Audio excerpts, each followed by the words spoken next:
तो देश में बहुत जटिल समस्याएं हैं, पूरे देश में।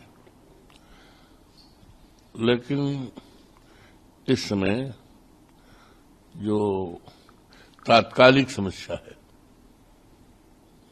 देशव्यापी समस्या है, वो है एसआईआर की, वो है लोकतंत्र पे खतरे की, वो है संविधान के खतरे की।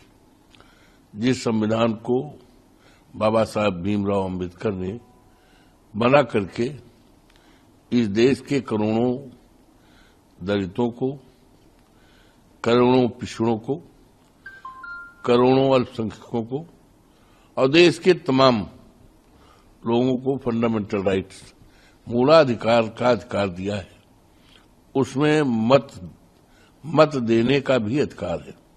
मत से ज्यादा कीमती कोई वस्तु नहीं है।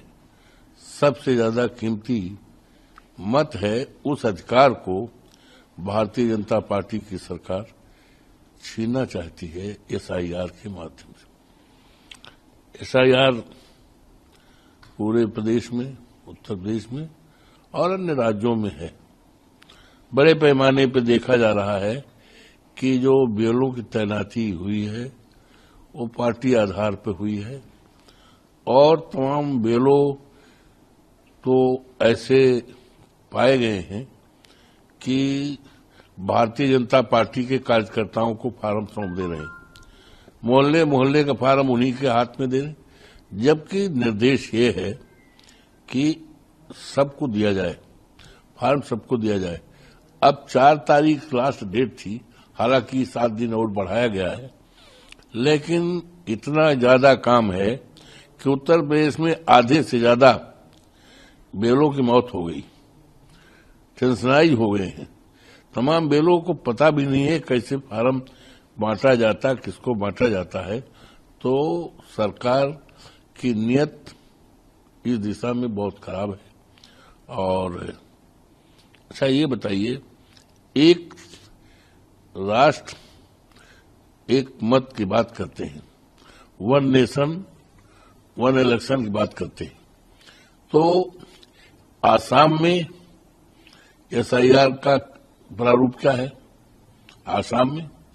आसाम में ये है कि वहां बीएलओ जा रहे हैं और पूछ रहे हैं आपके यहां किसी का वोट बढ़ा हो तो नाम बता दीजिए, या वोट कोई कटा हो तो नाम बता दीजिए। तो आसाम में तो इस तरह है जैसे पहले होता था, लेकिन आज अन्य राज्यों में, उत्तर प्रदेश समेत, आज तो जो हमारा मत था वो फीस कर दिया गया, जीरो कर दिया गया है। अब जीरो कर दिया, आसाम में तो जीरो नहीं किया। तो ये सरकार की नीति क्या है, ये समझ के बाहर है। और इस मुद्दे को लेकर बड़ा मुद्दा है समूचा विपक्ष।